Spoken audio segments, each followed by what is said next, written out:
Muy buenas noches, amigas, amigos, enemigos, adversarios. Sean bienvenidos todos a este espacio para hablar de buena fe. Esta noche nos acompaña el doctor José Arturo Martínez Orozco. Él es jefe de infectología del Instituto Nacional de Enfermedades Respiratorias. Bienvenido. Gracias, Gibran, por la invitación. Eres además el encargado de llevar la operación de todo lo que tiene que ver con el COVID en el INER, ¿es así? Así es, soy parte del equipo que coordina toda la respuesta ante COVID-19 en el instituto. ¿Cómo estás personalmente? Han sido días duros, supongo. Personalmente, igual que muchos médicos del INER, muchos de mis residentes, que son nuestra primer línea de batalla, cansados, exhaustos, pero bueno, con todas las ganas de seguir atendiendo a la población, a la sociedad y dar lo mejor de nosotros, como nuestro juramento hipocrático así nos lo hizo saber. ¿Desde cuándo tienen trabajando a este ritmo? ¿Cuándo empezaron con...? Nosotros en el Instituto Nacional de Enfermedades Respiratorias empezamos los trabajos desde el mes de enero, cuando empezamos a ver pues cómo se estaba desarrollando la epidemia en China de COVID-19 y empezar a entender este virus. Empezamos dando cursos sobre la actualización en sesiones generales a médicos, al personal del instituto, y posteriormente nos unimos a un grupo de la Secretaría de Salud para juntarnos con muchos expertos para ver qué respuesta podríamos dar en ese momento y qué medidas íbamos a tomar ante la llegada inminente de COVID-19 a nuestro país. México fue uno de los principales, uno de los primeros países en prepararse. Fíjate que es muy importante que...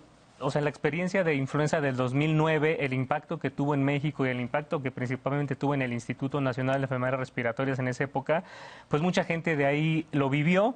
Yo lo viví en el siglo XXI, pero finalmente lo vivimos como médicos y sabíamos que esto podría llegar a ser igual que influenza o un poco más fuerte que la influenza, y sabíamos que teníamos que ahora sí que prepararnos muy bien y que no nos agarrara desprevenidos como en esa ocasión. Entonces, pues desde entonces nos hemos estado preparando para esta inminente pandemia. Y me decías, prepararon a varios países de América Latina también. Sí, mira, bueno, en todos estos juntas y todas estas reuniones con diversas organizaciones de la Secretaría de Salud, en la parte, por ejemplo, de diagnóstico, el Instituto de Referencia Epidemiológica, el INDRE, fue uno de los países, junto con la OPS, que apoyó a que varios países de Latinoamérica se entrenaran en el diagnóstico de COVID-19.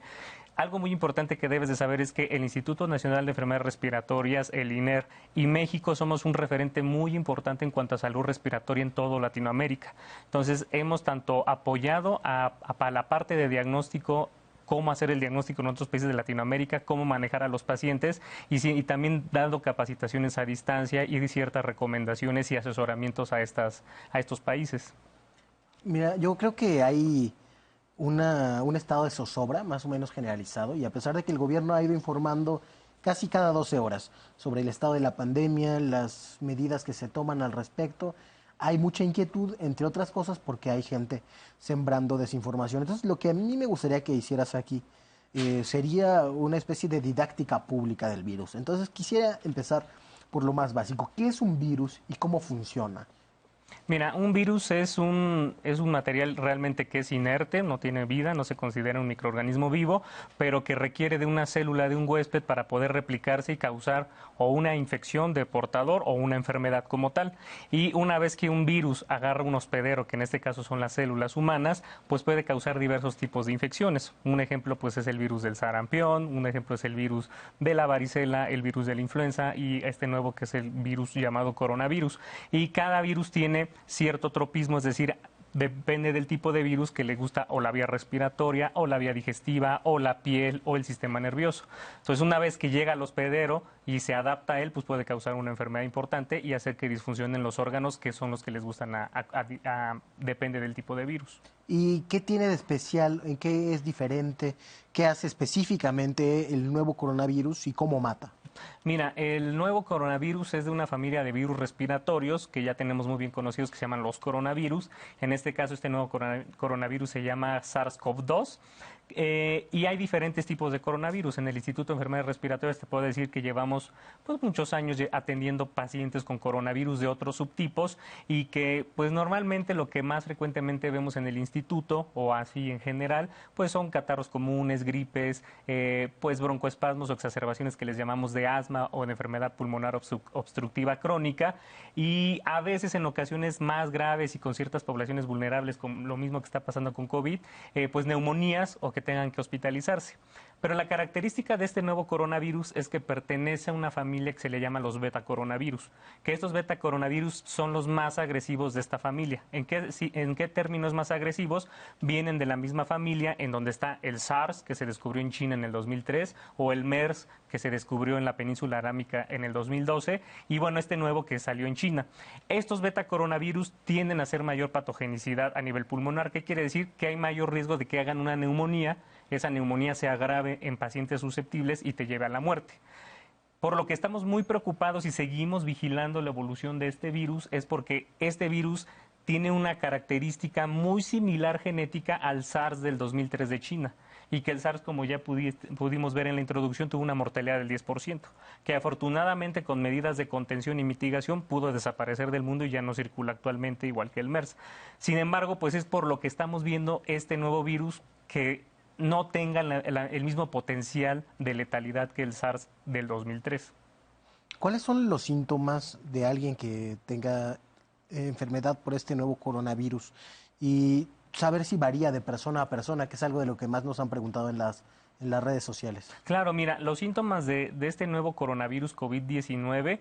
¿Por qué se llama COVID-19? El virus como tal se llama SARS-CoV-2 y la enfermedad que causa SARS-CoV-2 se llama COVID-19.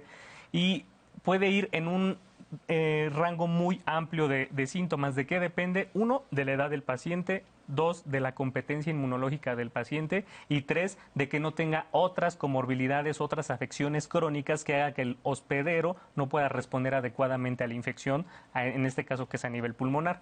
Entonces, una persona sana, joven, normalmente, como ya vimos en la introducción, más del 80% de los casos son casos leves. Y muchos de estos casos en personas jóvenes pueden ser catarros comunes o gripes.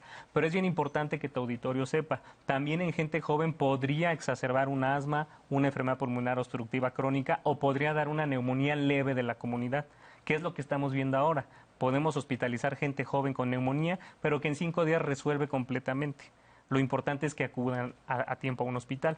Pero puede ir tan al otro extremo los síntomas que son respiratorios graves como la falta de aire, que eso es muy frecuente en pacientes con diabetes, con hipertensión de más de 60 años o que tienen algún daño pulmonar crónico más la edad.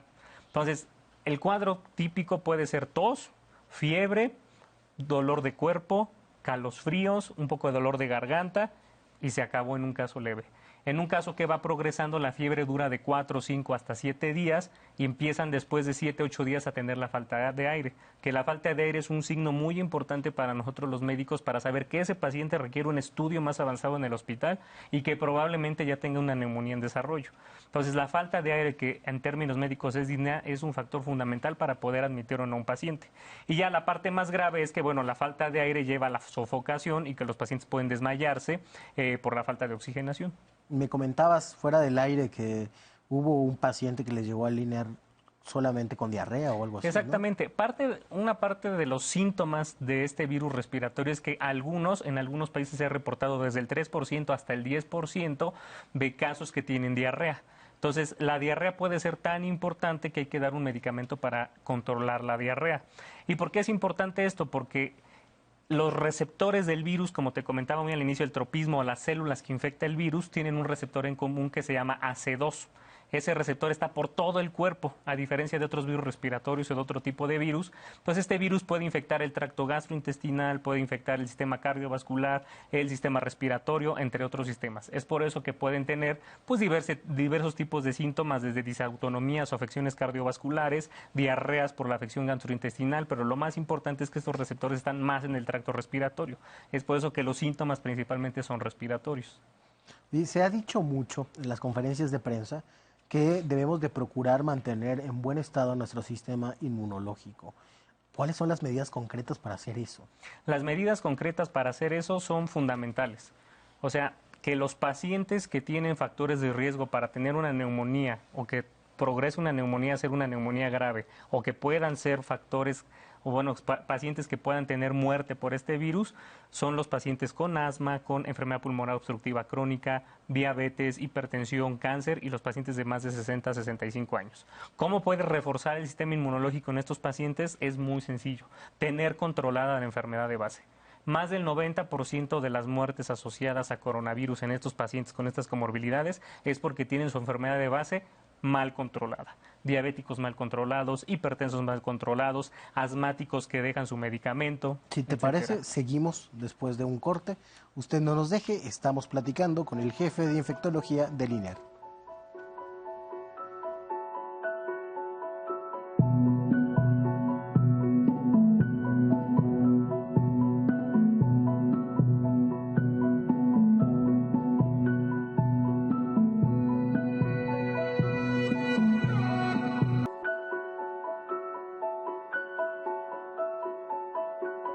Gracias por seguir con nosotros. Estamos platicando con José Arturo Martínez Orozco, jefe de infectología del Instituto Nacional de Enfermedades Respiratorias.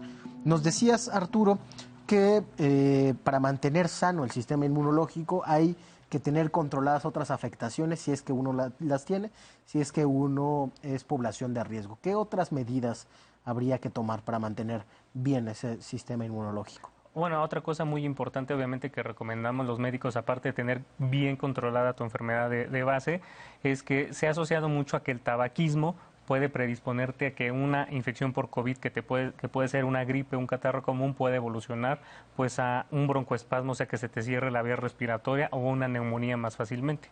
Muchos de los pacientes que hemos visto en el INER que tienen COVID tienen un tabaquismo importante y es lo que ha demostrado parte de la literatura. Entonces, otra de las medidas es dejar de fumar o pues disminuirlo lo más que se pueda, porque recuerda que hay muchas personas que pueden tener una dependencia muy importante al cigarro y es imposible que lo quiten al 100%. Otra cosa muy importante que se les recomienda, obviamente, pues hidratarse adecuadamente, comer sanamente, sus frutas, verduras, o sea, realmente una dieta balanceada. Entonces, la dieta balanceada, el no fumar, el tener las enfermedades de fondo controladas, pues es lo mejor que se puede hacer. En el caso de los adultos mayores de más de 60, 65 años que están en riesgo y que no tienen comorbilidades y que comen sanamente, la mejor forma de prevenir es que los que estamos en riesgo de contraerlo en la comunidad no estemos cerca de ellos y los apoyemos dejándolos en su aislamiento en casa hasta que esta pandemia termine, que esperemos sea pronto. ¿Y tratamientos como el factor de transferencia, por ejemplo, sirven para fortalecer? Eso es muy importante. Muchos pacientes y ahorita va a haber muchísimo en las últimas semanas, meses sobre tratamientos alternativos, tanto médicos, alópatas o no alópatas, como factor de transferencia y otras cosas que se van a proponer para dar tratamiento contra el coronavirus o para subir las defensas. No hay nada médicamente demostrado que nos diga que estas situaciones nos van a ayudar a protegernos contra el coronavirus o nos van a curar el coronavirus. Todavía no existe nada de eso y no existe nada preventivo. Estamos esperando así con ansias que salga una vacuna muy pronto, pero pues parece que no va a ser en las próximas semanas, a lo mejor tampoco en los próximos meses. Y tratamiento para prevenirlo, tampoco existe una profilaxis, voy corriendo a la farmacia a comprar lo que dijo Trump o lo que dijo alguien, pues no, eso todavía no hay un tratamiento profiláctico como sí lo hay con influenza, por ejemplo. Trump dijo que podía haber un enorme cambio en la lucha contra la pandemia con la combinación de hidroxicloroquina y acitromicina. Y eso generó un desabasto en Estados Unidos y en otros países. También fue un mensaje con un impacto mundial. Supongo que así habrá otros, pero como dices, al respecto nada más hay que esperar, hay que ver cómo va avanzando la ciencia médica al respecto. Exacto, y eso de los tratamientos déjenoslos a los expertos que estamos viendo, a los pacientes hospitalizados, que somos los que decidiremos en su momento cuál es el mejor tratamiento para el paciente hospitalizado, dependiendo de sus condiciones clínicas. Muchos de los medicamentos que se han dicho activos contra el coronavirus y que lo pueden ser in vitro, no hay todavía una evidencia clínica de que lo vayan a hacer así en el paciente. Y muchos de estos medicamentos tienen muchos efectos adversos que la población desconoce. Por ejemplo, la hidroxicloroquina daña la retina, daña el ojo. y mucha gente se lo empieza a tomar desmesuradamente, pues al rato va a tener que ir al oftalmólogo por efectos adversos de ese medicamento. Otro tipo de medicamentos, pues bueno, también tienen otro tipo de afecciones y que no deberían de darse si no es bajo una supervisión médica. Para que haya pruebas suficientes para tener estas alternativas, tendrá que pasar cuánto tiempo. Pues ahorita la OMS está haciendo un gran ensayo clínico con los fármacos que se ha demostrado que tienen actividad en los laboratorios contra el virus, y lo más probable es que en unos 2 meses aproximadamente salgan las primeras luces de qué tratamientos podrían ser adecuados para estos pacientes. Las primeras, cuando ya habrá muerto mucha más gente por Exactamente. el virus, entonces es mucho más importante centrarnos en la prevención. Vamos a ir ahora, si te parece, con algunas preguntas que nos llegan a las redes sociales. Estamos en vivo aquí en De Buena Fe, a ver si me las puede poner la producción en la pantalla. Nos preguntan cuál es el parámetro que se toma para pasar de fase 1 a fase 2, realmente en qué fase estamos. Mira, aquí es muy importante que las fases es algo que se estableció aquí en México por Secretaría de Salud y que después tomó, parece ser que igual la OMS, este mismo modelo. Y lo que es fase 1, como ya comentaban en la Secretaría de Salud, pues son todos los casos que vienen de otros países y que salen positivos aquí en México con la prueba diagnóstica o sus contactos cercanos, que esos son o los casos importados o los contactos de casos importados. La fase 2 quiere decir cuando ya no identificamos que el paciente tuvo ni el contacto con un caso positivo por importación y que no viajó ese paciente. Entonces, la fase 2 empieza cuando ya tenemos esta transmisión comunitaria, normalmente de segunda o tercera generación, y ya no podemos identificar dónde está ese contacto. Entonces, tenemos que contener lo más que se pueda la fase 2 identificando estos pacientes. El día de hoy, ya comentó el subsecretario de Salud, ya hay varios casos que no están asociados a importación, y que es por eso que tenemos que seguir muy atentos en los casos importados para contener lo más que se pueda y mitigar que no haya más transmisión comunitaria. O sea, en esta didáctica de las fases estamos entrando o estamos a las puertas de la fase 2, ¿no? En esta didáctica, la fase 2 inició ya hace como 2 semanas aproximadamente con ciertas medidas. Nosotros ya sabíamos que la fase 2 probablemente desde hace algunas semanas ya estaba ocurriendo en el país. Sin embargo, hay muchos factores que hacen que la fase 2 no se presente inmediatamente. Una de ellas es que hay pacientes que no identifican los síntomas. Porque, por ejemplo, yo no tengo relación con alguien de viaje o algún contacto importado, pues no voy a pensar que mis molestias probablemente son causadas por el coronavirus. Entonces, eso hace que el retraso en la atención o en la búsqueda hace que no pasemos tan rápido a la fase 2. Otra es que a lo mejor las pruebas diagnósticas pues necesitamos hacer aquellas bien importantes en los pacientes que tengan síntomas de coronavirus y no a todo el mundo que a lo mejor tiene síntomas o no, perdón, que no tiene nada de síntomas. ¿Por qué? Porque estas personas que no tienen síntomas pues realmente hacen que no haya suficientes pruebas diagnósticas para quienes realmente los necesitan. O sea, la población de riesgo es la que tiene que ser examinada principalmente. Exactamente. Los demás pueden sortearlo. ¿Me ponen la siguiente pregunta, por favor? Creo que estamos teniendo alguna... ahí. Mi hijo es taxista, trabaja en Veracruz con un posible diagnóstico de EPOC. Solo preguntar si existe alto riesgo de contagio. Claro, bueno, como les comenté, el EPOC, que es la enfermedad pulmonar obstructiva crónica, es una condición donde el pulmón tiene daños estructurales y lo hace más factible de cualquier infección respiratoria. En el momento en que tu familiar que es taxista esté transportando principalmente pues extranjeros o esté circulando en el aeropuerto o cuando se dé mayor tasa de casos comunitarios, va a tener sí un riesgo alto de tener la infección. Y si no tiene su EPOC controlado, ese riesgo aparte de contagio puede ser de que pueda ser una neumonía.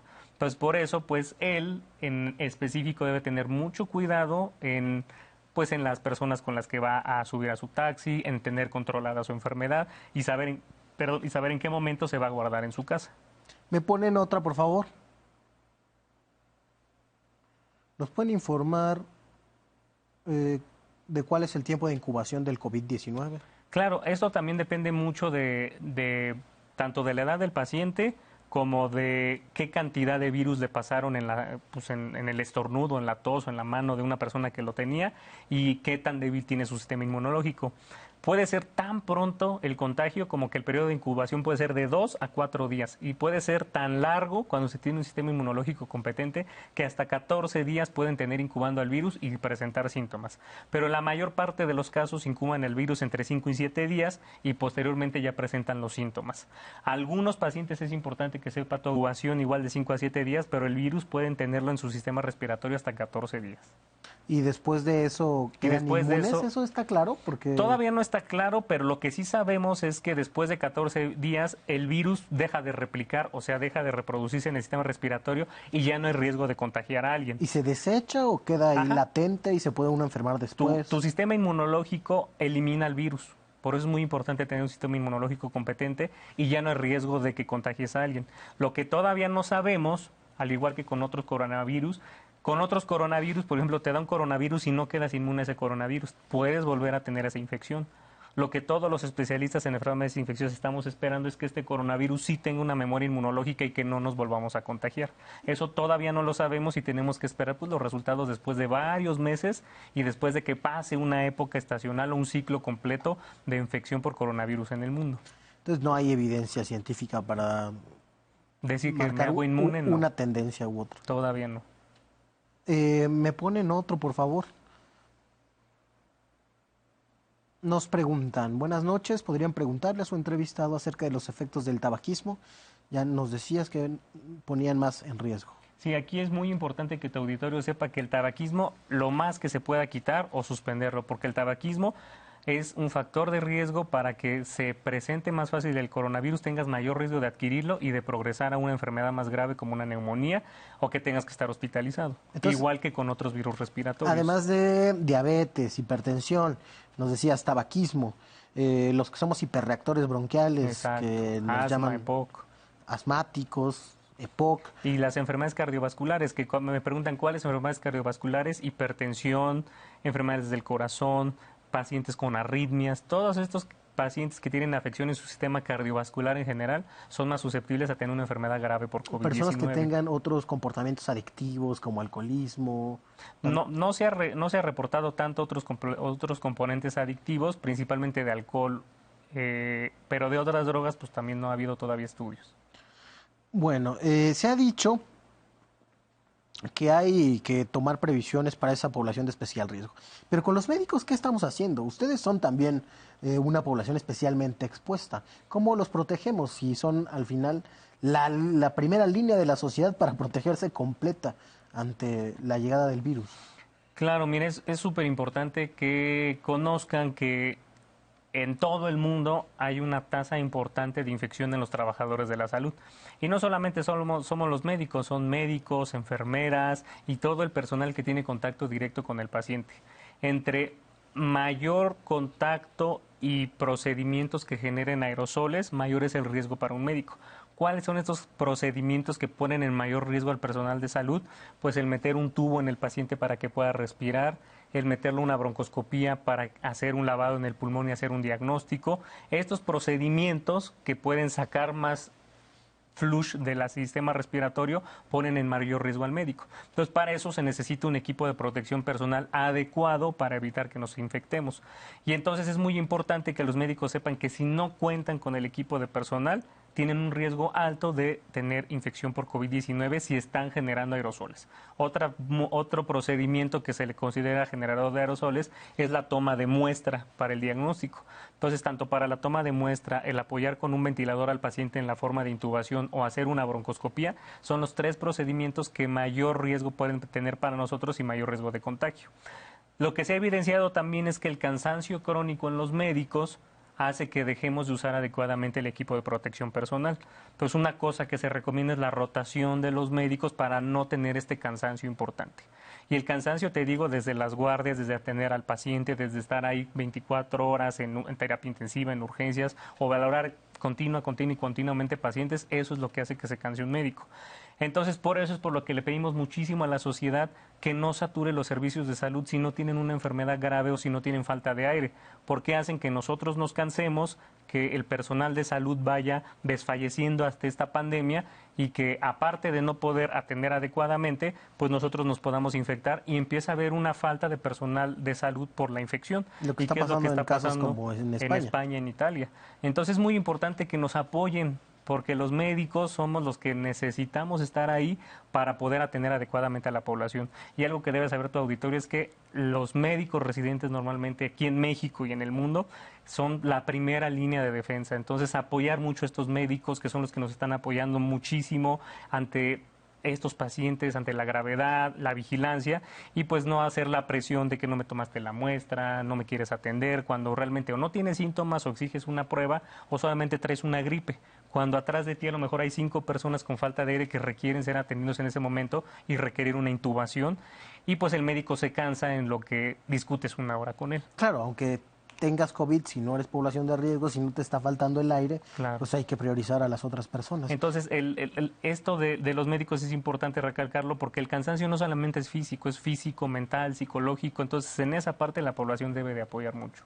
Arturo, hay personas que no podrán estar en sus casas en esta Jornada Nacional de Sana Distancia, que nos preguntan qué pueden hacer ellos para evitar contagiarse si están juntos en el transporte público con otras muchas personas, en el metro, en el microbús, en la calle. ¿Qué se puede hacer?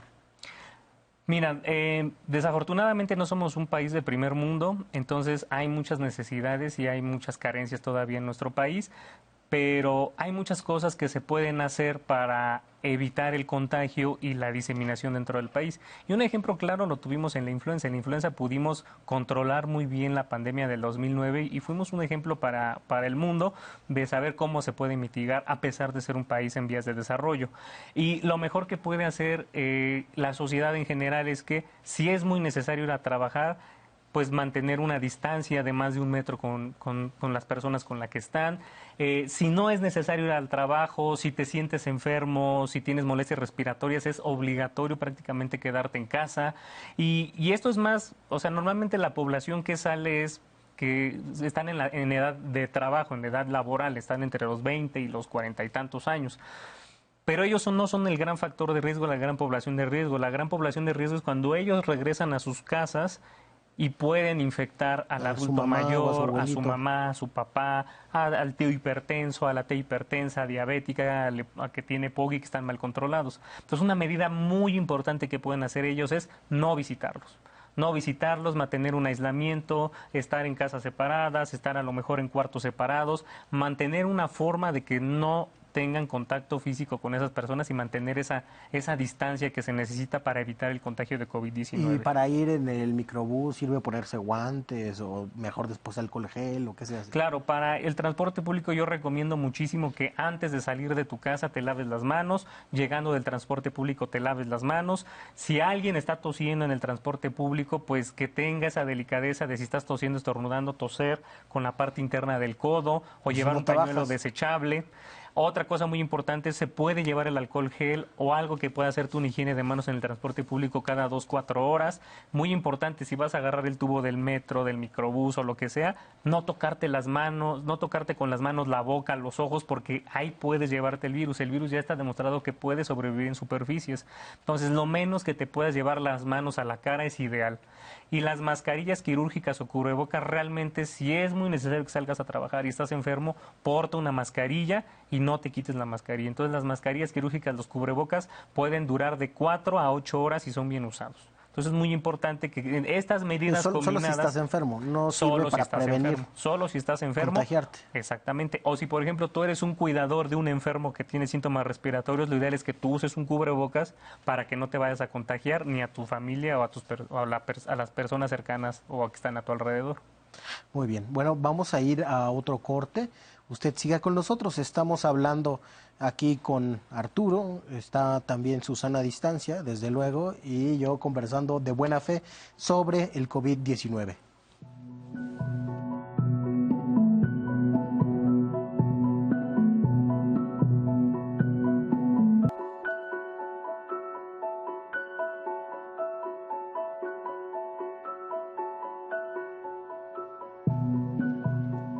Qué bueno que sigue con nosotros. Estamos charlando con Arturo Martínez Orozco, el jefe de infectología del INER, sobre el COVID-19. Te voy a hacer algunas de otras preguntas que nos mandó nuestro auditorio y después vamos a ir con unas a la pantalla. El efecto del calor. ¿Sí es cierto que aquí nos contagiamos menos porque hace más calor ahora o no está probado? ¿Es una sospecha razonable o es un mito? Mira, algo muy importante es que los virus respiratorios en general, igual los coronavirus les gusta circular más en las épocas de otoño-invierno. Pero como todo nuevo virus respiratorio necesita adaptarse y no solo se adapta al huésped, se adapta al clima, se adapta al ambiente, se adapta a todo lo que está a su alrededor. Y pasa como en el 2009 la influenza. La influenza en el 2009 pasó justamente en marzo, abril, mayo, que fueron las épocas de primavera, prácticamente casi verano. Entonces no sabemos si este virus respiratorio, con la llegada de un calor más agresivo, puede disminuir la tendencia de transmisión o no. Entonces no hay nada certero, no te puedo decir ni que sí ni que no, porque no hay todavía investigaciones sobre eso. Entonces, bueno, vamos a seguir esperando cómo se comporta en el mundo y ver cómo se dan las tasas de transmisiones. Algo que puede ver tu auditorio es que característicamente lo que es Latinoamérica, África, la India, el sureste de Asia, que están por debajo del Ecuador, o somos países subdesarrollados y no tenemos las suficientes herramientas para seguir haciendo diagnóstico, o realmente los casos son muy pocos y probablemente algo tenga que ver el clima en estos países. Pero todavía no lo Pero sabemos todavía no con lo sabemos. seguridad. Nos Claro. preguntan otra cosa, ¿el virus pudo haber sido diseñado de alguna manera? No pudo haber sido diseñado porque pues no estaría todo el mundo infectado y no habría una pandemia, ¿no? Entonces Claro, siempre se dan. algún jugador geopolítico se habría salvado de eso. Exactamente. Entonces, algo muy importante es que pues todos los virus respiratorios, todos los virus en general se pueden manipular, pero pues sería una catástrofe eso, ¿no? Y realmente no hay evidencia de que esto se haya manipulado. Sí hay evidencia de que es de una familia de un virus que mutó y que era esperable que se encontrara esta mutación. Siempre se espera que en cualquier virus respiratorio cada 10 años tenga el potencial de hacer una pandemia. El que la tiene todavía más fuerte es la influenza, pero en este caso tocó el coronavirus. Y a su vez podrá mutar después. Y a su vez Y nos podría estará mutar. dando otro dolor de cabeza. ¿Cómo hay que portarse, nos preguntan, con los cadáveres de quienes han muerto por COVID-19? ¿Hay que incinerarlos? No es necesario la incineración, pero sí es importante mantener una distancia y un equipo de protección para los cadáveres. Es algo todavía de mucha controversia en el mundo y como puedes ver en España y en Italia se están haciendo teleconferencias para despedirse de sus fallecidos, o solamente se recomienda una persona que porte las medidas de protección se pueda acercar para despedir al familiar. Esto es algo muy importante porque hay riesgo de que si las personas son susceptibles a coronavirus, todavía tiene ese potencial de ese cadáver poder infectar a otro paciente por meramente estar en la superficie del cadáver, el acercarse al cadáver, el llorarle, el abrazarlo. Entonces es algo que por el momento todavía no tenemos ese número de funciones afortunadamente en el país, pero cuando se tengan la recomendación, estamos llevando la recomendación del OMS en el uso de cadáveres, que se limite realmente a una persona o a ninguna persona el reconocimiento del cadáver y que todo sea sellado y que no haya una exposición del cadáver para tanto el personal de salud como para los familiares. Nos preguntan también si hay algo que haga pensar que los hombres son más propensos a tener COVID-19 que las mujeres. Fíjate que casi todas las estadísticas a nivel mundial oscila que los hombres del 60 y 70% tienen mayor tendencia a tener COVID-19. Parece ser que esto tiene que ver con muchas cosas, de que a lo mejor el hombre tiene mayor tasa de diabetes, hipertensión, enfermedades cardiovasculares, el estilo de vida, la movilización. Son muchos factores que todavía no sabemos. Sociológicos, biológicos, que hay que controlar, que no Exactamente, podemos como saber la apenas estamos causa. conociendo este virus, apenas saldrán los estudios si realmente tiene algo que ver genéticamente con el hombre o es meramente otra situación. ¿Me podrían poner otra pregunta de redes sociales? Porque nos dicen que el auditorio está participando mucho, nos da mucho gusto, nos habían dejado ya varias de tarea, pero siguen llegando. ¿Es cierto que hay desabasto de insumos en el INER? No hay desabasto de insumos en el INER, sin embargo sí te puedo decir una situación que es muy importante, al igual que en la población en general, al igual que en muchos hospitales, no estamos eximes de que caigamos en pánico y se piden insumos de más. Entonces, aparte de controlar la afluencia del paciente, tenemos que controlar y hacer un uso racional de insumos porque ahorita no tenemos falta de insumos, pero podría ser que en algún momento, si llegan miles de casos, si esto llega a ser una gran epidemia en el país y la gente no usa racionalmente las cosas, pues también podríamos tener una falta de insumos. Entonces, algo muy importante que debemos de saber, si hubiera esta falta de insumos por el momento, ya tenemos casi un mes del primer caso y afortunadamente no hemos tenido un trabajador de la salud afectado por COVID-19 por falta de insumos. Lo que sí siempre recomendamos es que si no tienen el equipo de protección personal, ya sea en el INER o en X hospital o en X estado, no se maneje los pacientes con COVID-19 por el riesgo alto que tienen de infección. La siguiente, por favor. ¿Dónde realizan las pruebas para el coronavirus?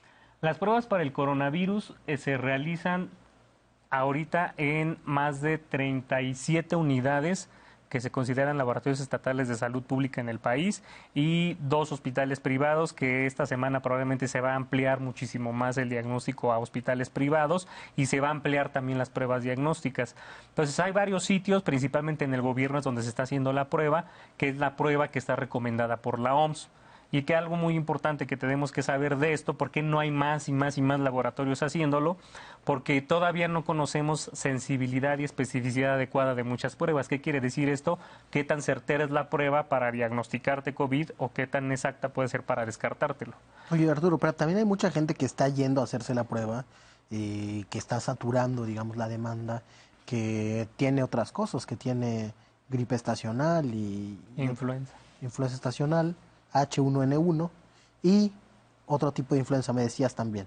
Claro. Mira, algo muy importante es que aparte de las pruebas de COVID y todas estas instituciones que ya están haciendo la prueba, es importante que sepan que a la par casi siempre se está haciendo la prueba de influenza, porque influenza sigue circulando en el país, están circulando los 3 tipos de influenza como no se había visto en muchas épocas estacionales, en el INER lo estamos viendo, circula influenza B, influenza estacional H3N2, influenza pandémica H1N1. Y en Estados Unidos está pasando lo mismo. De hecho, en Estados Unidos ya llevan su tercer pico en esta estación de influenza y está corriendo a la par de COVID-19. Muchas de las pruebas que hemos hecho en el INER a pacientes sospechosos de COVID siguen siendo influenza. Entonces es muy importante que también la gente conozca que no todo es COVID. O sea, siguen habiendo otros virus respiratorios, hay influenza. Entonces, por eso necesitamos que las pruebas, por el momento, en instituciones grandes como el INER, pues se hagan o se saturen solamente para pacientes con necesidad de ser hospitalizados, para tomar una mejor decisión clínica de cómo los vamos a manejar, cómo los vamos a aislar, cómo nos vamos a proteger los médicos. Porque si todo el mundo está yendo a hacerse pruebas, pacientes que están asintomáticos, pues se van a terminar nuestras pruebas diagnósticas, obviamente, en algún momento. En ningún país ha habido pruebas que alcancen para para examinar a toda la población por coronavirus. Incluso últimamente se ha dicho que la solución no pasa necesariamente por esas medidas que fueron más intuitivas al principio. ¿Nos puedes explicar esto y nos puedes explicar la diferencia de la estrategia mexicana de combate al coronavirus con estrategias de otros países? Mira, la estrategia más importante de la OMS es detectar, detectar, detectar. Y entonces la forma de detectar, la principal son pruebas diagnósticas, pero también tenemos una cosa que se llama definición de caso. Entonces todos los casos que lleguen con sospecha, principalmente los importados por el momento, pues hasta no demostrar lo contrario, lo más probable es que sean coronavirus. Y a lo mejor estos pacientes no necesitan la prueba y puedes valorar su ingreso, su aislamiento y el manejo como si fuera un paciente COVID-19. Conforme vayamos viendo la transmisión dentro de la comunidad que ya se está viendo, sí debemos de valorar esa prueba diagnóstica, pero va a llegar el momento como en influenza. En influenza, casi en todo el país no le hacemos prueba a todos los pacientes de influenza. Tenemos una definición operacional de influenza que es clínica. Y si el paciente clínicamente cumple con esa definición, se le da tratamiento, o se hospitaliza o se manda a su casa a aislar y con las medidas preventivas. Que es lo mismo que debemos de hacer en un país en vías de desarrollo y que no todos tienen acceso a las pruebas y que a veces es muy difícil, no solamente, o sea, las pruebas están en centros grandes. Hay poblaciones muy alejadas que va a ser muy difícil que tengan acceso a las pruebas. Entonces, si se tienen los síntomas, si se tienen factores de riesgo y no tienen la falta de aire, la dificultad respiratoria, pues quedarse en casa. O sea, el mensaje ahorita de nosotros los médicos para no saturar el sistema de salud, para no terminarse las pruebas, porque en algún momento puede hasta dejar de haber por los distribuidores, es que se queden en casa. O sea, el mensaje es quédate en casa si no es necesario, y si tienes síntomas respiratorios y son leves, lo más probable es que esto vaya a ser un catarro común. Y los datos de alarma son fiebre continua, que no remita, con las medidas de soporte en tu casa y que empieces con falta de aire. Entonces, la definición también clínica como con la prueba diagnóstica son muy importantes para poder identificar con el paso de las semanas los casos. ¿Nos pueden poner otra pregunta de las que ha mandado nuestro público? ¿La evolución de la enfermedad es igual en los adultos que en los niños o menores de edad? ¿Cómo evolucionan los lactantes? Mira, afortunadamente ya hay diversos reportes en la literatura sobre los menores de 5 años y los menores de 5 años son mínimamente afectados.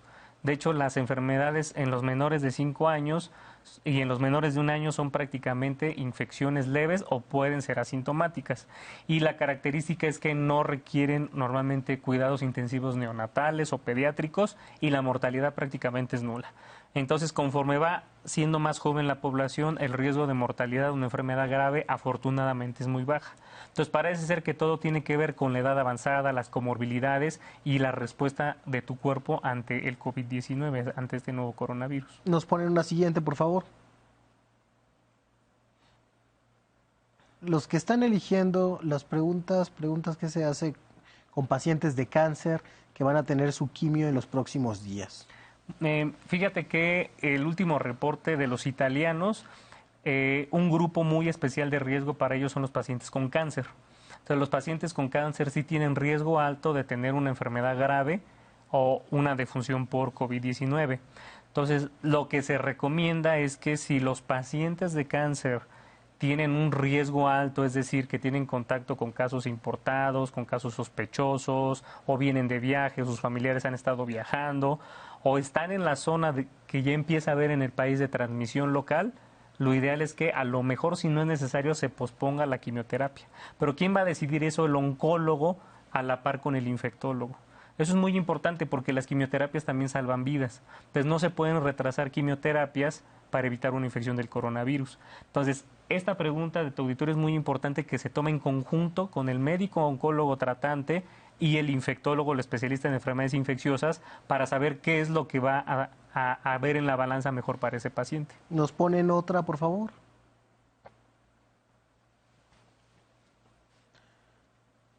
Las personas alérgicas a asma, rinitis o dermatitis y toman tratamiento de factores de transferencia son muy propensos a contraer el virus. Bueno, esa ya nos contestó Arturo antes y nos pueden poner una siguiente. El virus es estacional, ¿qué pasa con el calor? Nos la contestaron también. ¿Tenemos otra? No tenemos más, teníamos otras más, pero voy a cerrar con esta porque ya casi nos tenemos que ir. ¿Cuánto se tardará en erradicar? ¿Se puede erradicar el COVID-19? No hay forma terapéutica ni con vacuna de poder tener esas dos herramientas para erradicación del virus. Y por el momento la única forma de tratar de erradicar, o más que erradicar, detener la circulación, propagación del virus, es el aislamiento en casa. La distancia, el distanciamiento social, el aislamiento, dependiendo en las fases en que vaya cada país. Entonces, nuestro mensaje como médicos es que si no es necesario, quédense en casa, cuiden a sus adultos mayores, cuiden a todos sus familiares, amigos, conocidos que tienen estos factores de riesgo para hacer una enfermedad grave y que puedan fallecer o caer en una terapia intensiva. Y es lo único que se ha demostrado a nivel internacional que evita la propagación del virus. Y el gran ejemplo ha sido China y todos estos países como Corea y Singapur, que el confinamiento, el aislamiento, el quedarse en casa es lo que mejor ayuda. Muchas gracias, Arturo.